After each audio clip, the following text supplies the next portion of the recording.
Good morning, or depending on when you're watching this, good afternoon, good evening, or good night. My name's Ross, and as always told, out of Voice of Radio.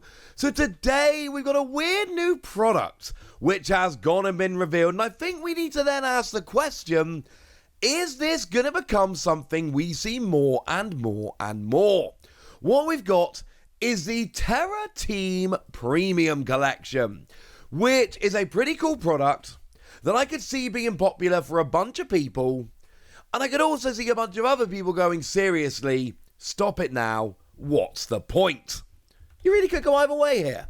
So why don't we do a lovely video where we talk about both parts of it. So what do we got? Well, we got a product which gives us a bunch of EXs. Tera EXs, to be precise. We've got ourselves Tera Espafra, Tera Hoopa, Tera Garchomp, Tera Arcanine, and Tera Mewtwo. Now, I will say, we're not talking about necessarily a lot of the heavy hitters here in terms of how good they've been. Now, probably the best among these, as weird as this might sound at the beginning here, is Espafra. Came around in Paldea and Fates. It's actually one of those cards that literally is new in Paldea and Fates. There aren't many of them. It's largely a reprint set. But, yeah, there's a few new cards here and there, and Espafra is one of them. And it's a card that a lot of people have played as a bit of a control deck, so to speak. So the ability says, as long as it's active, attacks used by your opponent's active Pokemon cost 1 energy more.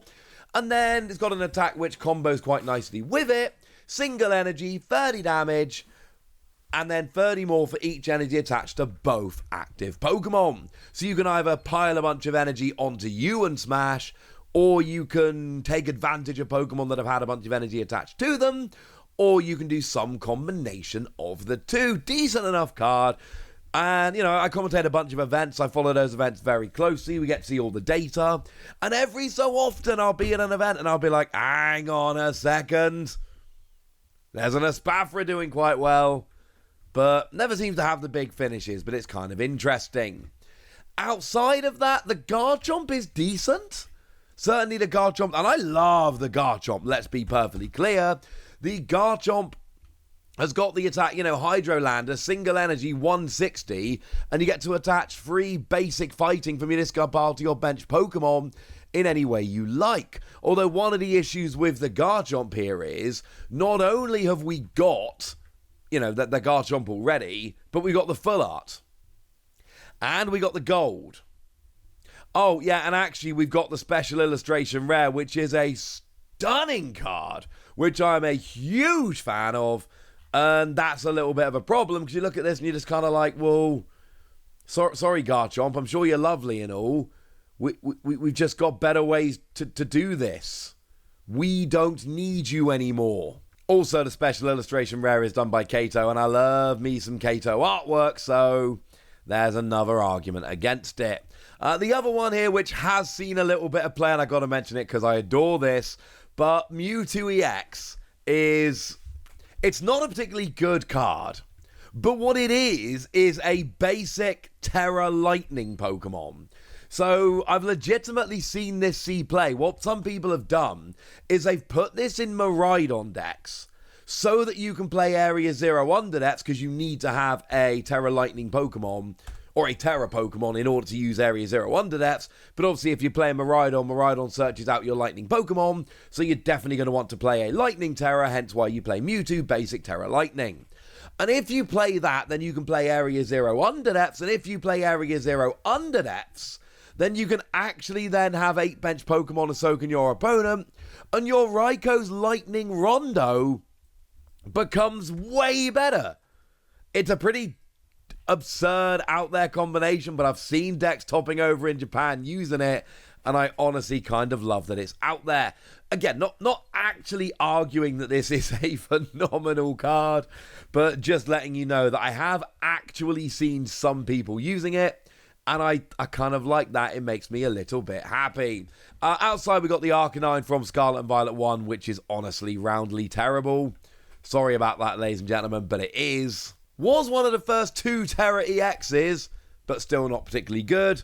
And then we've got Hoopa, who I've always thought's got potential. 2 Darkness Energy, 50 damage for each energy attached to all of your opponent's Pokemon.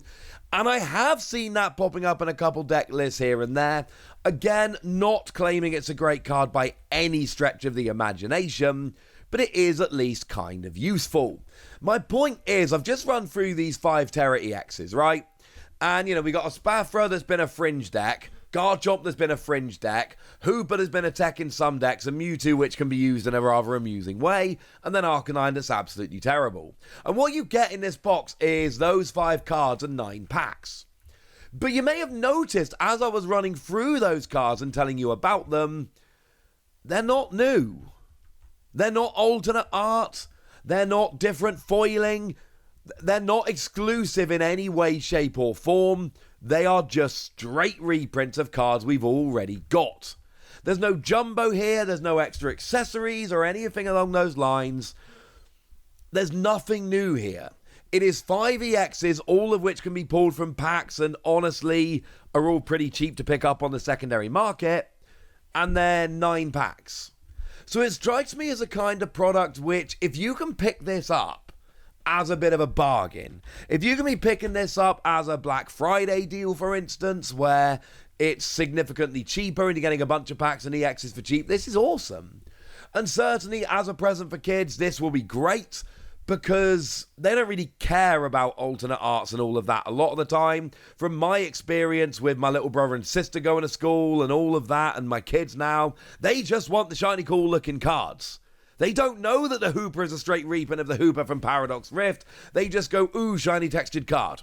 But even then, it doesn't represent great value for money.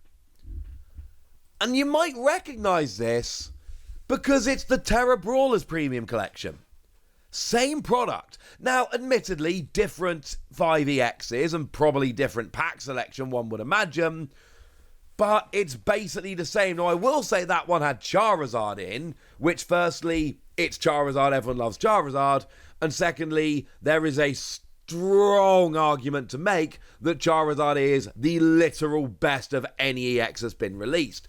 If we limit it to attacking EXs, Charizard probably does win, but either way, there's a strong argument to be made. But then again, on the lower end, Dedenne and Dragonite are absolutely terrible, and Greedent and Skeledirge are, shall we say, not good. I think overall, the Tera team has a better selection than Tera Brawlers in terms of playability, but let's not pretend either of these teams are particularly powerful or any of that.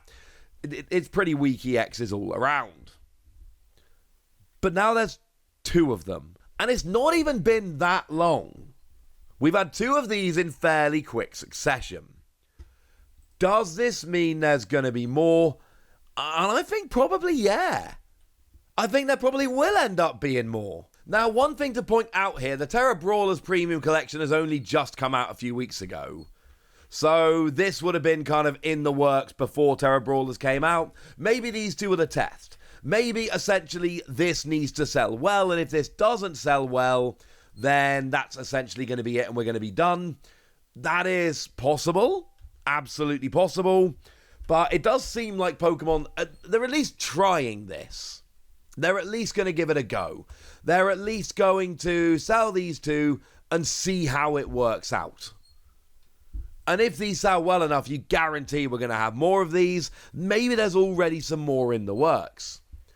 But I gotta say, when I look at these products, I'm just like, I hope they go on sale. Because I don't think they're bad products. I think they're nice enough. I think they're pretty cool. But it's 5 reprinted EXs and 9 packs. And the problem is, whenever you get these kind of products, because you're getting the promos, you pay a little bit of a premium. So you're not paying 9 packs, you're paying more than you would pay for 9 packs to get the promos, but the promos aren't really worth very much. And you see where we're going with this? I'm not sure it's worth it at full price. They become amazing products when you go on sale, but then is that particularly fair? Like, is it fair to look at a product and go, look, mate, if that goes on sale, oh, it's going to be amazing? I'm much more of a fan of products where I look at them and I'm just like, that's awesome. Like the Terrapagos Ultra Premium Collection. Now, I know it's not for everybody. We've talked about that recently. That is fine. But I look at the Terrapagos Ultra Premium Collection and I'm like, 2 exclusive gold cards, an exclusive full art, an exclusive playmat, dice which are different and weird and cool, exclusive deck pots, exclusive coin, and a set of foil energy. I'm like, yeah, alright, let's do this. And even though it's a very expensive product, there's still enough new and different in there that I think it's awesome. Here, I don't feel the same about this. I don't think it's as good. I'm sorry. Never mind. But I've told you what I think about this, so now it's over to you guys. Tell me your opinion, tell me your thoughts, tell me if you're going to be picking this or the other one up. Go nuts in the comment section, but be nice. And then make sure you like this video, subscribe to this channel, follow me on Twitter at @TheWasi. That's where we talk about Pokemon and a whole bunch of other card games. And please do consider checking out patreon.com/PTCG Radio, where you can support the channel, get some bonus podcasts and all kinds of fun things. And get shout outs on the channel like the lovely Uncle Poker Peter, who's been a supporter of ours for a while now and is a very lovely person. So shout out to them for the support and the loveliness. But by far the most important thing is always, look after yourselves till next time, would ya? Thank you very much for watching. My name's Ross, and you've been watching PTCG Radio.